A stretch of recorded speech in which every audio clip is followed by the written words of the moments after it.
Every now and then, as I'm looking through the comments in my videos, there will be something that really sticks out to me. And you know what? I had an idea. Why not make a video responding to those questions or just some absurd things I see in the comments? So I actually screenshotted this one. This was pretty recent. This is from Kendra. Kendra says, septic tanks are supposed to be full. The as drainage ports are at the top. Anyone that comes by and digs up your septic, shows you it's full, and says it needs to be pumped is just likely taking your money because they already did the work to dig it up. All right, so first things first, the septic tank is supposed to be full. That's how it works, but it should be full with mostly water.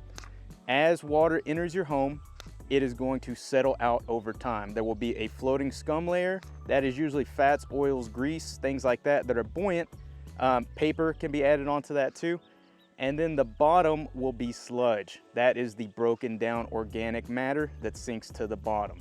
The middle layer should be mostly just dirty water, or effluent as it's called. And that effluent is what mainly should be passing through the outlet and into your drain field. So of course, the septic tank is always going to be full. That doesn't necessarily mean it needs to be pumped out. When should you pump out your septic tank? Now, there's a very broad guideline that you should pump out your septic tank between every 2 to 5 years, but that can vary greatly depending on what is going on in the household. Let's take the septic tank at my house into account. So I have a 1,000-gallon septic tank and there's only 2 people living in my home. So based off Texas's recommendations, 2 people living in a home with a 1,000-gallon septic tank, I shouldn't need my septic tank pumped out for 5.9 years. Now, that's just a loose recommendation. If I'm flushing wipes and I'm flushing a roll of toilet paper per flush, that's probably going to be more so like 2 to 3 years that I'm going to need it pumped out. So I'm actually going to show you what to look for to determine whether or not your septic tank needs to be pumped out. Now, to go back to Kendra's comment, if someone calls us, 9 times out of 10, it's because they're backing up. And they're backing up because they let the septic tank go way beyond when it should have been pumped out. You get a really thick scum layer. Sometimes it can get about 2 feet thick. Sometimes I show up, it's so thick you can stand on it. They say they haven't done anything in 20 years, and it's a miracle they got that far. But you don't get that far without paying the price, because all that floating scum up top is potentially working its way out into your drain field and is going to cause premature failure. So when we show up to these emergencies, it's obvious it needs to be pumped out. I don't even need to check the sludge levels. But say we have a homeowner that is just super cautious and they want us to come out there and inspect their septic tank. Whenever I show up to a job and pop that lid, I have the customer look at it. If it has hardly any floating scum layer up top, if there's hardly any sludge at the bottom, they're doing everything right, I will tell them, I mean, it honestly doesn't need it at this moment, but why would you pay me to tell you that? You know, it just doesn't make sense. So they'd rather pump it out. And a lot of them really appreciate my honesty when I tell them that. So they know they're in good hands and they'd rather just pay me to go ahead and pump it out. And then they have a starting point at least to know, okay, I called the guy within 3 years this last time, maybe I can go 6 this next time. So what I'm gonna do is I'm actually gonna show you what to look for when you open up the lid and how to actually check whether or not it needs pumping. So we got my septic tank right here. Thankfully it is up to the surface, so I don't got to dig it up. Let's pop open this lid and see what we're working with. All right, so immediately you can see that there is not much of a floating scum layer. Get the flashlight in there so you can get a better look. You can actually see water right there. That's a great sign. And as you see, just very minimal floating scum. Let me hit that with the probe for you so you can see. But if you go out and look at your septic tank and you see that there's hardly any floating scum. I mean, look at that. That has to be less than 1/4 inch of floating scum. You are in pretty good shape. Now, does that mean that there could be a lot of sludge at the bottom? Absolutely yes. So you want to get that checked as well, and I'm going to show you how to check it with this tool right here.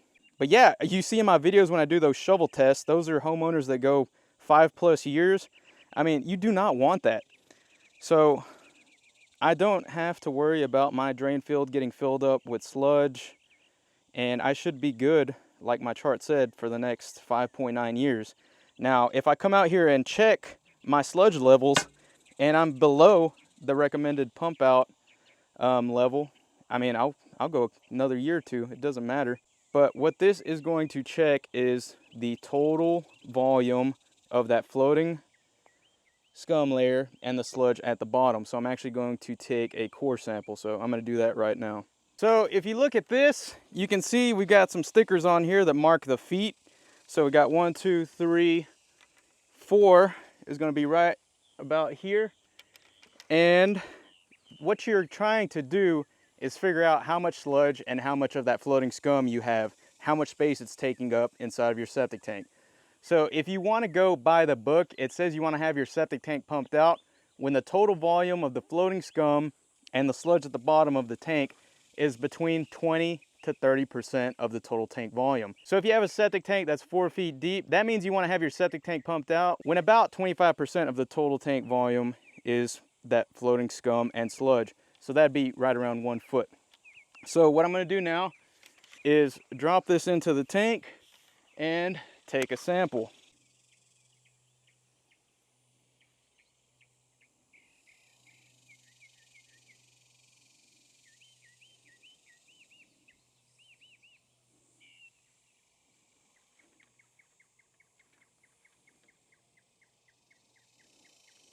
All right, so we got our sample. Let's pull it up and see what we got.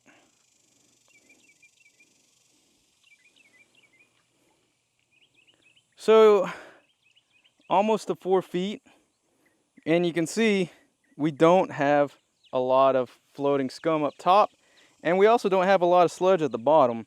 It's a little murky, which is to be expected because you're dealing with sewage, but for the most part, we're in pretty good shape here. Now, over the years, that sludge at the bottom is really going to start forming and become a lot more noticeable. And I highly doubt that my septic tank is ever going to have much of a floating scum layer because we have a bidet installed on all of our toilets. We don't pour any grease down the drain. That's why I recommend what I do to all of my customers. 6 years, 7, I could probably go a pretty long time. So I'm going to drop this back into my septic tank.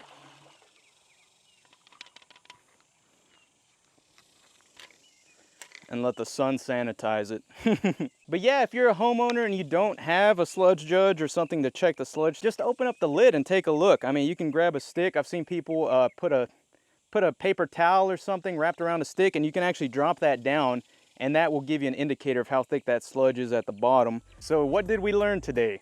The septic tank is always going to be full with mostly water. You want to get your septic tank pumped out based off your state's recommendations, or if you want to get more scientific, when the total volume of the floating scum and sludge at the bottom is between 20 to 30% of your total tank volume. How can you go longer between pump outs? Don't flush anything that doesn't come out of you. Switch to a bidet. Don't flush wipes, of course, whether you're on a septic or not, and easy as that. If you want someone to inspect your septic tank, a lot of times it's almost the same price to have it pumped out, so 9 times out of 10, it's better just go ahead and get it pumped out while they're there instead of just paying for someone's diagnosis. That's the video. I'm gonna do this a little more often, answering questions in the comments. So if you have any questions you want me to answer, drop them down in the comments down below. As always, I appreciate y'all watching, and y'all take care. Remember, smells like money.